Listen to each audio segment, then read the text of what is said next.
Okay, folks. It's your buddy Mike Messier. Ho, ho, ho. As we approach this holiday season, I've been getting so many compliments and well wishes for my haircut. And you won't believe who cut my hair. If you watch the videos on this channel, you'll discover where I got this wonderful haircut and how that came to be. Many people are saying that this is the greatest haircut they've ever seen on my head, which I appreciate. The compliments, the well wishes, people wanting to know who was my hairstylist. They're calling this a classic rock look, a late 90s classic rock, or a postmodern look. I'm very excited about my own fucking life, as most people are. For anyway, I want to talk about some things. The National Champions movie I did not want to slight, but this is going to be a double header, folks. It's a Mike's Meals. We are at Whataburger this morning, and I'm going to be discussing why I have a new sense of energy, something I haven't talked about. I've kept it to myself because I didn't want to advocate for anything until I really believed in it. And I'm getting no financial restitution or complimentary anything from what I'm about to tell you later on. But I just want to start with our breakfast here. A friend of mine, I'll give him credit, William DeCoff, former pro wrestler. I once asked him because he's a guy in good shape. He's a guy who works out, but he was drinking orange juice. And I asked him, I said, isn't orange juice full of sugar? And he said it is, but if you drink it first thing in the morning, it's okay. Or maybe he said something to that effect. William is a guy that I know that's actually wrestled Abdullah the Butcher and survived. Now, a lot of people, my buddy Benny from Dan and Benny in the Ring has been discussing this Hannibal Devin Nicholson. That's how you say his name. Look at these pancakes, folks. We're not messing around anymore. This is really good. These pancakes and sausage. My buddy Benny was very upset with Hannibal. I've watched Hannibal's excuse video or his defense of himself video. He says that he has paid money to the ref, whose name I'm sad to say I forgot. Paid some money to him that was requested to help cover the finances. So everybody's got their stories, right? I mean, Nicholson or Devin Hannibal is saying that it was an accident. He has apologized. For what it's worth, he seems sincere in his apology. Was it an accident or just being a bad wrestler? I would probably, say he was a bad wrestler. He just worked himself into a shoot and just stabbed this guy repeatedly with an object. And your comments are welcome, folks. Now, I am building towards this national champions reaction. I do want you to see this movie, especially probably guys that watch my channel here and women too, because it's a sports movie. I think it's very timely. It's about, Adams want to chime in. The movie's about guys protesting, football players, college football players protesting the championship game, and they actually use the real NCAA name in this movie. And for lack of a better term, the NCAA is the antagonist. I was not expecting this movie to be great, but it was. It is. So National Champions, it might have fallen under your radar because of all the hype for Spider-Man and The Matrix coming out tomorrow, which I will be seeing tomorrow. I've got my ticket for an IMAX presentation of the new Matrix. I guess I was out of the loop, and it's not to judge the movie, but I didn't realize the first Matrix was a transgender agenda movie that we didn't know about for 30 years or 20 years or whatever. I don't know if it's an agenda, but just whatever the fuck. So I really did not know this whole thing with the Wachowski brothers becoming the Wachowski sisters. And I want to say it's Lana Wachowski who is directing this new Matrix. Hannibal did it as a publicity stunt. Are you going to see that Kurt Warner football movie? Thanks, buddy. I will, Adam. I will go see it. When's it coming out? Because I've seen the previews for that. You know, people wonder, Mike, how do you see all these movies? Aren't you going broke? The answer, everybody, is I'm using these subscription apps, which are great. And I don't know how else to explain it to people, but I'll tell people these things and they don't act upon it, which always upsets me. But AMC has an app. It's basically $21 or $22 a month for 3 movies a week. That's a minimum of 12 movies a month or 13 movies a month, depending on how long the month is. Maybe even 14 movies a month, because you're paying by the month, but you're getting 3 movies a week. On top of that, you get all these wonderful discounts on concessions. And Regal Cinemas also has a really good plan too. And Cinemark does as well, although theirs is not as interactive.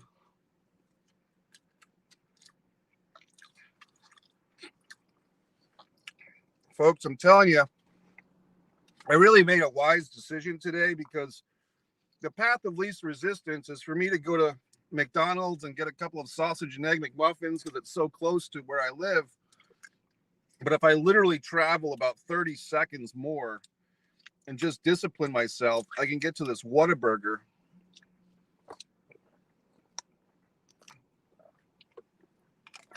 It comes out on the 17th. American Underdog is the name of it. Who plays Kurt Warner? Adam, do you know? I might have to get Adam here on the show as a guest. I don't know if you want to do that, Adam, but I could probably invite you unless you're at work or something, buddy. If you're interested, leave a comment and I can send you the invite real quick. Hopefully it won't cut off the transmission here. You don't know. That's okay, buddy. So I think it'll be good. I mean, I believe Kurt Warner won in 2000. Didn't he win the Super Bowl? Was it with the Rams? Who did he win with? He won with the Rams, and he came over from the Arena Football League. All right, Adam's a busy guy. I don't know if you're talking to Tony Schiavone. Adam here gets all these shout outs on the Tony Schiavone podcast. I was listening to What Happened When. My friend Tommy DiNucci and I were listening to this wonderful podcast, and suddenly Adam DeMoy gets like 2 minutes of airtime from Tony Schiavone. So I just want to say that this movie, National Champions, before you see American Underdog, if you can, see National Champions. The college football players, the star quarterback for one of the teams, decides that he's going to protest the big game until the players get compensated with money. And it becomes a whole big thing. And there's intrigue and espionage.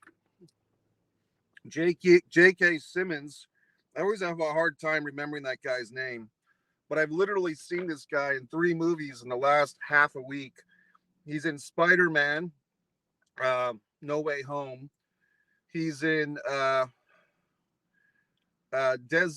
Being the Ricardos as Fred or William, and he's in the National Champions as the football coach. Very exciting. So everything's exciting, folks. Now I would say it's tough because normally with my instant movie reviews I give away everything, but I just want to say that there's some actors in this movie, the guys that are playing the 2 college guys at the front and center. Really good acting here, really intense. Also a woman who's kind of the fixer on behalf of the NCAA. I'd never seen her before. She was powerful. And just a lot of things, like a movie where there's action, but there's also just a real sense of drama. You're kind of in a contained environment because a lot of the movie takes place in a hotel. There's not a lot of football scenes in the movie. I know some people, when you say, a football movie, they think, oh, I don't like football. But this movie is not really about football. It's about money. It's about power. It's about sticking up for yourself. It's about sometimes sacrifice, making I guess the big thing with these college football guys is they're the front and center guys who get all the attention, but there's tons of other college sports, and they being the NCAA or society treats all these college sports kind of with the same thing, but only college football and basketball are really making money. And so these guys that actually play football and baseball, they're football and basketball, I should say, especially the football guys, because they get the injuries and they're not getting paid. But are they supposed to be held accountable for some softball team or some whatever the fuck team, badminton team or volleyball team? I mean, to be honest, sports, unless you're at a school that really honors the fucking volleyball team or the softball team, most of those other non-basketball, non-football sports are money losers.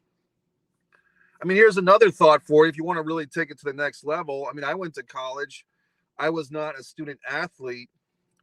And the second college I went to, Rhode Island College, which I don't discuss much, when I got there, I took the tour of the school. They were showing us this gym. And I said, oh, is this gym? We can use this gym when we go to the school. Oh, of course you can use the gym. Well, when I got to that fucking college, all of a sudden, when I went to use the gym, they said, well, what team are you on? I said, what do you mean? Well, this gym is only for the student athletes. So this fucking little goddamn Division III piece of shit college in the middle of nowhere, fuck Rhode Island, suddenly they give a fuck about their Division III piece of shit student athletes, and just normal guys like myself can't use the fucking gym. Thanks, buddy. I appreciate that, Adam. Yeah. It was 82 degrees on Saturday. I was so hot and uncomfortable. So you can watch that haircut presentation, that video. So appreciate you, buddy. Appreciate your nice words. And Adam, of course, supplied me with a good swag. One of the highlights of my wrestling year was Adam's wonderful gift box to me. I was actually looking through it today, and hopefully I can lose a few pounds in this 2022 and get down to that 2X size, which I'm not too far away from, but I'm kind of a natural 3X, but if I work on it, I can get down to 2X for that Ole Anderson shirt and the Four Horsemen shirt. My buddy did appreciate the AEW jacket that I passed on to him, buddy. My Justin friend, Justin Vincent, looking good, brother. I appreciate that, man. Thank you. I do have that haircut video. You can find out how I got this wonderful haircut. I'm enjoying Mike's meals, Justin, and discussing that if you can, go see the movie National Champions. It's probably been in the theater for a week or two, and I would suspect it's not going to be there much longer. We've got The Matrix coming in basically tomorrow, and so it's going to be really hard for other movies to have theater time, because when you get The Matrix and Spider-Man 3D, that's going to clog up a lot of the auditoriums. So movies like National Champions, I recommend. Beautiful Nicole Kidman and Javier Bardem and Being the Ricardos is really good. But I'm telling you, I saw National Champions, and I think that's the best movie going right now, believe it or not. And I did see Spider-Man again last night in 3D. Oh, shit. AEW tonight from Greensboro. I actually thought about somehow manipulating my schedule to go to that, Adam, because I have been to the Greensboro Coliseum to see pro wrestling, I think a grand total of 3 times in my life. I actually was there for a Sting Ric Flair match in Greensboro, not the 88 match, but another one, believe it or not. Let's see. They don't hold a candle to Mr. Birthday. I appreciate that, Justin. Great movie we were up there for, huh? Justin Vincent making reference to Mr. Birthday, filmed in Rhode Island. The great young film director, Dan Hunter, who has been making the social media rounds with Eric Roberts, my co-star. But it's actually a pretty damn good movie. It's I read a review yesterday. I think it gave it like a 7.2 out of 10 and kind of broke down the movie pretty fairly, I thought. It's a kid's movie.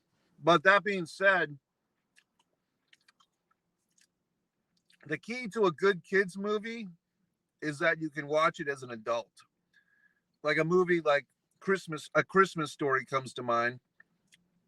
A movie that you can see as a kid, but it kind of hooks into your soul. And then as you get older, you want to watch it repeatedly. I guess I'm also thinking of National Lampoon's Christmas Vacation with Chevy Chase, Although I wouldn't really call that a kids thing. They do have the nudity and so forth, and some adult themes. But I think most people probably saw that movie as a teenager. The Christmas Vacation. That's actually coming to the big screen again. I think at Regal for like a 1-day one-off. Maybe it already happened and I missed it. I don't know. What else is going on? The AEW apologist video. My friend Eric responded well to it. Eric's out there watching, a good subscriber, and he's been telling me to watch more hardcore wrestling. I did watch the history of FMW. There's a whole YouTube channel. It's really quite good. The history of FMW, and I think it's got 44 parts, and each part's like an hour. So I did subscribe to that YouTube channel, The History of FMW. I watched only episode 1, which was before FMW. It talks about the origins of Onita. So thanks to Eric, although I don't know if he told me about that channel, if I discovered that on my own. But Onita's an interesting guy. I did catch up on some of those dark sides of the rings in the last couple of weeks. I watched the Luna Vachon one, which was pretty interesting and sad. Gangrel's a nice guy. David Heath, I think his name is. And it was a sad one. And I didn't realize she was adopted. She was adopted into the Vachon family, I guess, when her natural father was killed. Her birth father was killed. And Luna Vachon's mother was hysterical and running for help. And she ran into Paul Butcher Vachon. And eventually Paul Butcher Vachon helped the woman and her screaming young child because the daddy just got killed. And then years later, Paul Butcher Vachon married that woman. And that's how her daughter, young Luna, got into the family of the Vachons. I thought that was very interesting. What a tragedy to see your father killed right in front of you. I mean, you think about some of the things people go through, folks. I've been through some life experiences. I've had my troubles. But every time I think I've got something bad, there's a story that I hear that's 10 times worse than anything I went through. And I went through some crazy shit, to be honest with you. But I hear these stories about people, and it's amazing what people live through. I talk about guys, not to get too deep on you, but you talk about guys that served in a war and just the horrors of wartime conflict and all that stuff. And you say, man, it could always be worse, could always be better, right? So you're thankful for the shit that you have, and you try to get more shit, I guess. So what else? This Mike's Meals is pretty damn good. I'm enjoying it. It's Christmas week. People have been I've noticed, I think that people, at least around here, are like, this is fucking Florida, and people are pretty polite as it is. But I've noticed an extra level of politeness and niceness. I don't know about other places in the country or the world. I don't know about other people's experiences. If the holiday season, I'm even feeling a little chipperer. Adam helping out here with some topics. It is Cody Rhodes' latest attempt not to get booed out of the building going to work. Oh boy, not wearing a suit. Interesting question, Adam. I haven't. So when he's not wearing the suit. Now he's wrestling for the TNT title coming up. Is that tonight against Sammy? I think it is. That's in Greensboro tonight, right? Sammy Guevara defending against Cody. I think it'd be really interesting if Cody wins that title and goes into the AEW show in Jacksonville with that TNT title back around his waist. That makes sense to me. Hey, my friend Ellie Escobar, actress. Ellie's a great lady, great actress. We worked together in a play that I wrote based on a Taylor Swift song. And she played the bartender. And my friend, who's my buddy that played my brother, I'm drawing a blank there. Ellie helped me out. But Ellie's a great actress. She's on Instagram. Go ahead and put your Instagram page there, Ellie, because I know you do a lot of motivational stuff. And I appreciate the compliment. I'm here in Jacksonville, Florida, where I moved to, Ellie, and I'm enjoying it. I was in New England recently. Sorry I didn't get to see you. I didn't get up to Massachusetts. I stayed in Rhode Island. And I'll tell you, every time the thing with me, I drive up to Rhode Island and I'm exhausted by the time I get there.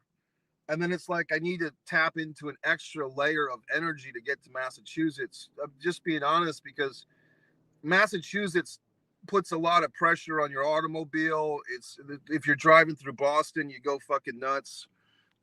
You think Cody planted the story on social that Sammy and Tay Conti is the reason Sammy broke up with his fiance? Is that a work or a shoot? I mean, is that Cody kayfabing? Did that actually happen, Adam?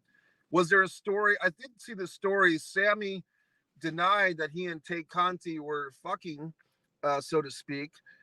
This is wrestling talk. And did Cody plant the story? They might have. I'll say this. I saw another tweet about Tay Conti yesterday where she was hugging the 13-year-old boy from behind. And, you know, he's wearing the mask and stuff. And I guess they have like a brother-sister thing, but some people were speculating that it seemed a little too touchy-feely for their comfort levels. Trying to get heat off of Cody for the match, or is it get heat on, Adam? You know, I mean, to be honest with you, having a Cody as the babyface who gets booed is not necessarily bad for business, as we know, because they've got enough baby faces in AEW that are getting cheered. I mean, when Moxley comes back, a guy who goes to rehab is going to get cheered, right? I mean, his savage attack on 10 on that AEW Dynamite where he bloodied him and bludgeoned him, people are going to forget all about that, except for me, who remembers everything. And they're going to want to see Jon Moxley as a babyface. And so my point is, they have enough baby faces. They have enough people that the fans like. If the thing now is to boo Cody, then the thing now is to boo Cody. I mean, he's been kind of working that for years, if you think about it. And no offense to her, Brandy Rhodes, but they really have been playing this tweener shit for a long time between Cody and Brandy. You know, Brandy's basically the good-looking heel chick. Like, she wants to be a baby face when she wants to be a baby face, and she wants to be a heel when she wants to be a heel. And she wants to be a heel on the same show and manage someone like Nyla Rose, remember that? Or Awesome Kong or whatever. And then she wants to come out and help Cody and be a babyface on the same show. So they've really done it to themselves. It's not. If this is the thing, Adam, I always say, don't blame the wrestling fans for their reactions or their perceptions of what's going on. Blame the promoters and the wrestlers who don't know what the fuck they're doing. Oh, shit. Good for him. Well, I know that Brian Pillman Jr. has a non-wrestler girlfriend, so I'm not sure about this Tay Conti thing, if that's speculative or what. But I mean, the last time I checked, Brian Pillman Jr. was quite happy with his non-wrestling girlfriend, but I don't want to speak on his personal life. He's a nice guy, but he'll have to tell you himself. Tay Conti is a gorgeous young woman and actually a pretty good wrestler. I wouldn't say she's a great wrestler, but she's getting there. And I can see why a lot of these wrestlers be attracted to her. I mean, she's pretty, she's Latina, she's in great shape, a great stomach, and a nice face, and all these body parts. So why wouldn't you be attracted to Tay Conti? Now, as far as her and this young child, this young boy, I don't know what to say. I mean, the fan that tweeted it said he said, I know y'all think this is cute, but if I had a 13-year-old son and a grown-ass woman was hugging on him all the time, I'd be a little nervous. And I can see that too. I mean, you see these, these fucking made-for-TV Lifetime movies about the teacher seducing the male student in high school. So what the fuck? I mean, everybody's uptight. Everybody's concerned. The law of public opinion, the courtroom of public opinion, it sways back and forth. There really is not many things that everybody agrees on now. For whatever reason, I'm thinking of good old Kyle Rittenhouse, who, nicely enough, we haven't seen for a couple of weeks. But I mean, Rittenhouse, I mean, that's one of those things. You can ask 20 people, you'll get 20 different opinions. about him. I'll be honest, my opinions on that situation changed a bit. I do feel bad, especially for the second guy that was killed that night, because it seems like in his mind, the guy that got killed, he was stopping a shooter, but he was actually interfering in a situation that was like a guy self-defending, but then he got killed. I mean, it's I guess the point is, guys, you won't catch me at a fucking protest one way or the other. You know what I mean? It'll take a lot of craziness to mean it. Go out. First of all, I hate people. So I'm not going to go into a public situation where I'm supposed to protest with a bunch of freaks who probably haven't showered in a week. And then they're going to fucking, a certain amount of those people are going to riot afterwards.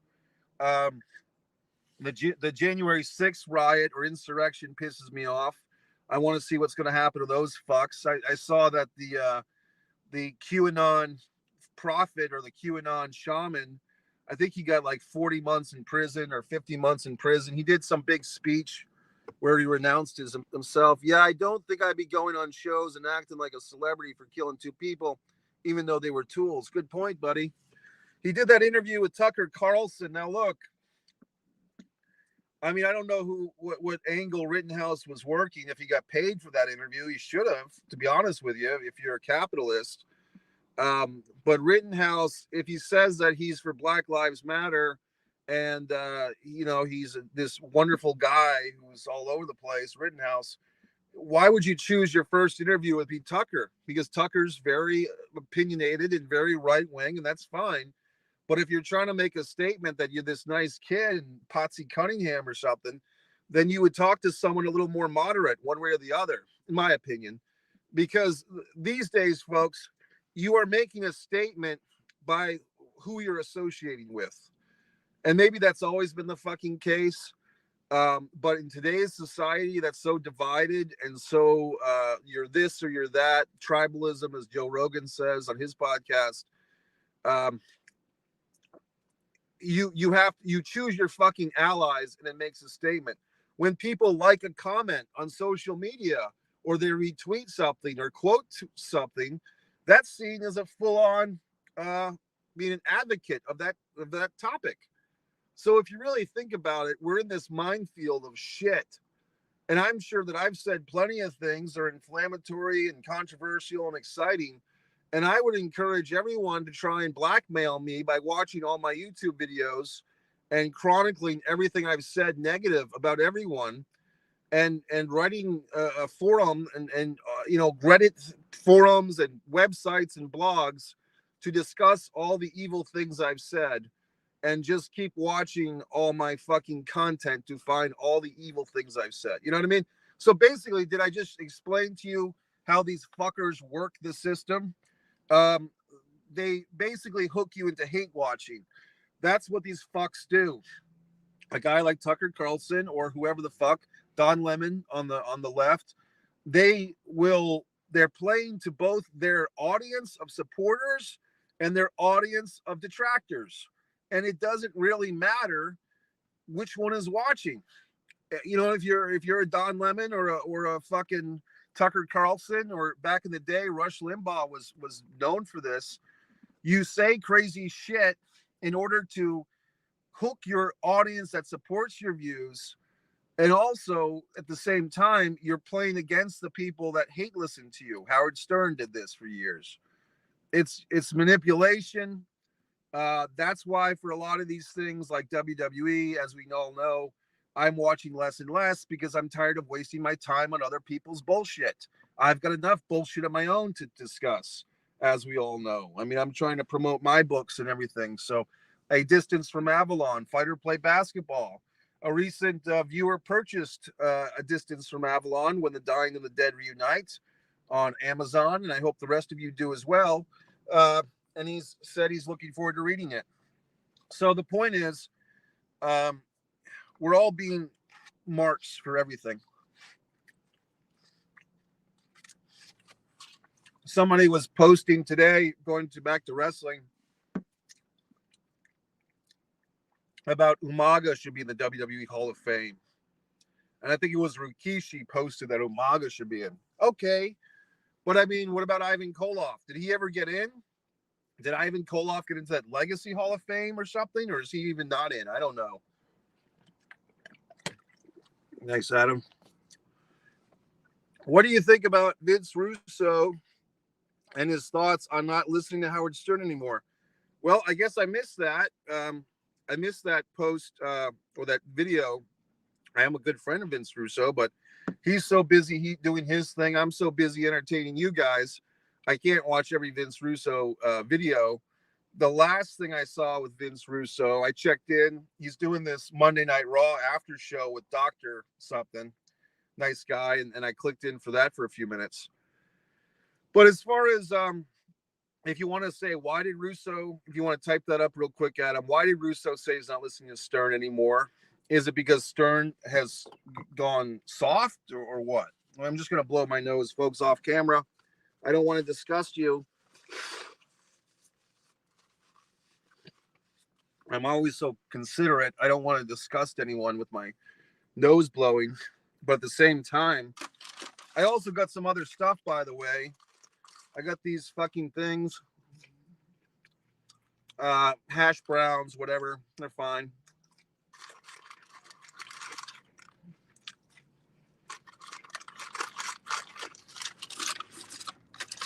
So let's get to the bottom of this Vince Russo thing, Adam. What's going on? Whoops. Gee whiz.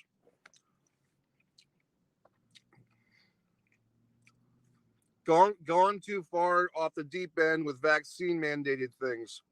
Okay, fair enough. So I killed the banner for a minute. What do I think about that? Good question, man. Here's the thing. You know, how old is Stern, you think? I mean, how old is Howard Stern now? 70 or 65 or 60? And how old is Vince Russo? I think he's 60 or 61. I think what happens is at one point, you know, he was his hero. He being Howard Stern was Vince Russo's hero. Then that's great. That's fine, right?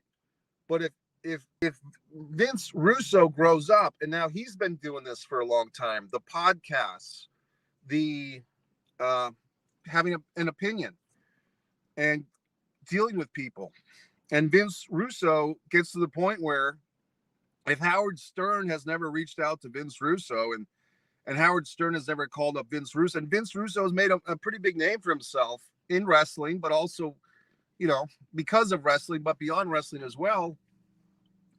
If Howard Stern has never, hold on.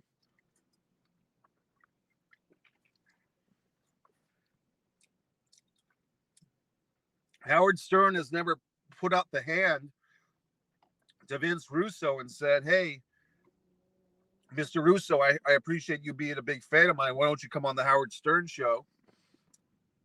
And I'm sure Vince Russo would love to get that phone call, and I don't think he has. Why should Vince Russo blindly subscribe to everything that Howard Stern says? You know what I mean? And so once it's established that Russo owes Howard Stern no favors, if Vince Russo thinks that Howard Stern is being too strong-armed with the vaccine stuff, and I do think that Stern, didn't he say something pretty inflammatory, like we're, you know, the country of idiots or morons or not getting vaccinated, blah, blah, blah. If that's the case, and Vince Russo is from the other side of that conversation, he's against mandatory vaccines, then wouldn't it make sense that Russo would break from being a big Stern supporter? So that's just freedom of thought. You know, I don't think, you know, Russo, as far as I know, didn't wish ill upon Howard or whatever, but he's a grown adult. It's like me and say WWE or me and whatever the fuck. You get to a certain point. I think a lot of people are getting there with Hannibal now, the guy that sliced up the ref, where, okay, we were watching your videos on YouTube, even though you have this monotonous Frankenstein voice, Hannibal, but you chopped up this referee and you're saying it was an accident when you clearly stabbed the guy like 8 or 9 times. How is that an accident as opposed to just being an idiot or a poor worker? You know what I mean? So people will probably unsubscribe to the guy. I saw my buddy Kevin Castle was retweeting something about Hannibal making fun of Maurice, Miz's wife. I guess the Miz made some statement about Hannibal because he was asked. And so now that's blown up a little bit. And, you know, Kevin Castle was kind of pointing out, like, man, this is just deplorable behavior on the behalf of Hannibal. And I chimed in, it is, but these are pro wrestlers. And they live in a society that's built around heat, brother. And they don't live by normal people's rules or intelligence. You know what I mean? They're behemoths. Fuck your freedom, get the vaccine is what Howard said. And I think Arnold Schwarzenegger said something along that too. But here's the thing. I mean, look, Howard Stern has no political office. So if he's a guy saying, fuck your freedom, get the vaccine, if that's the exact quote or something to that effect, he has the right to say it. And he just is expressing his frustration as I'm frustrated, and many people are, that if people had gotten these goddamn vaccines and perhaps masked more and didn't have concerts like Chris Jericho did with Fozzy at the Biker Fest in the summer of 2019 or 2020, if people had been better from the get-go with this social distancing and all this stuff, yeah, we probably wouldn't have this Omicron fucking virus at this point, right? And we probably wouldn't things wouldn't suck so bad for a lot of people, and more people are getting sick and dying, and the hospital staffs are overworked. And I hear some pretty stupid rationales for that. People say, well, the hospital staffs are overworked, but they get to keep their jobs. I mean, it's such stupid thinking to think that way, because people who have real illnesses, not real, but other illnesses, kids with fucking cancer, the old man who has a heart attack, all these people that want to go to the hospital for other things, suddenly you can't go to the fucking hospital anymore because all these COVID fucks are taking up the beds. And I don't know who it was or if I just made this up, but I thought somebody said something like, if you don't want to get the vaccine, maybe you should be forced to sign a waiver saying, if I get COVID, I will not be hospitalized for it. You know what I mean? Because we are in drastic fucking times, folks. The other day I was talking about this COVID shit with a friend of mine, and I said, I just saw something that 1 in 500 people in America have died from COVID. And my friend said, well, let's look it up. So we did the math, and it was like 800,000 people dead from COVID. That's a lot more than the Civil War and Vietnam and everything else. And then we put it 800,000 to the total population of the USA, and it came out to 1 in 412.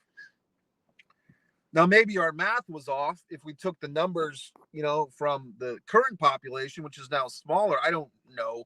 But in any event, if it's 1 in 500, 100 and 412, that would mean roughly, 2.5 people that subscribe to my channel are dead or whatever the fuck, or actually more like 4. So that's pretty sad. If I had 4 subscribers who died from this shit, I'm just making up from fucking numbers on the spot. But the point is, but Howard Stern is not the president and he's not the Pope. So if Howard Stern gets angry and frustrated and he's got this voice on a fucking radio show and he spouts off, guess what? That's entertainment. That's Twitter fodder. That's conversation material. We're talking about it now. I'm talking about it. Vince Russo was so motivated that he fucking talked about it. You know what I mean? But Howard Stern is not going to dictate that people have to get the fucking vaccine because he's just Howard Stern. He's not the Supreme Court. He's not God. And neither is Schwarzenegger. So you can get mad and pissy that these guys have opinions, but what the fuck? Aren't they allowed to have their goddamn opinions? You know what I mean? Just a fucking thought. What else? It might be a classic case of over-ordering.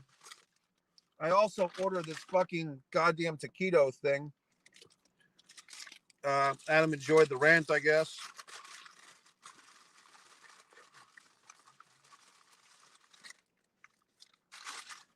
I feel like I'm well fed now. I did have this thing. I mentioned it. I put a carrot out there, and I'm not going to leave any hanging chads with you guys this morning. I did mention something that I've been doing that's giving me a lot more energy. And I'm waking up earlier. I'm getting about 6 hours of sleep at night, and I feel pretty good with only 6 hours of sleep. And I'm going to tell you what it is right now. Cryotherapy. So you might be saying, what the fuck is that, Mike? It's Han Solo shit. You fucking go into this goddamn tub, or this, not a tub, but like a fucking, you know, remember when Han Solo got frozen in Empire Strikes Back? This is kind of the same fucking idea. It's got this fucking, it's like a telephone booth type of thing. Like you go into this fucking thing, you're wearing a bathrobe and your skivvies, your undergarments, and you got this fucking person helping you out, and you go into this fucking tank and you get frozen. Like you get a lot of cold air, and like the cold fucking air in your system. And now I'm at the advanced level. I started at intermediate at 2 minutes, and then I went up to, I started at beginner. I did beginner once for 2 minutes. It didn't do much for me. Then I went up to 2:30 intermediate, and now I've maxed out at advanced. And this group, once again, they should be paying me for these things, but Restore Group out of Jacksonville, but they're a national chain, should be fucking paying me. And I fucking got restored, man. I did some other things at that place. I did the fucking red light therapy, the sauna treatment. I did all this crazy shit, the infrared lights. But I'm discovering that for me, at least, kind of doing the different things, I think that the cryotherapy is really the one that works the most, at least for me. And it's very quick. And I mean, it fucking costs money, so you have to pay for this shit. It's not free, right? But the idea is that you go in there, you freeze up, you get your fucking insides all cold, your liver, your heart, your intestines, they're all getting cold. And then your organs, your internal organs have to warm up to fight the cold that you're putting on your body.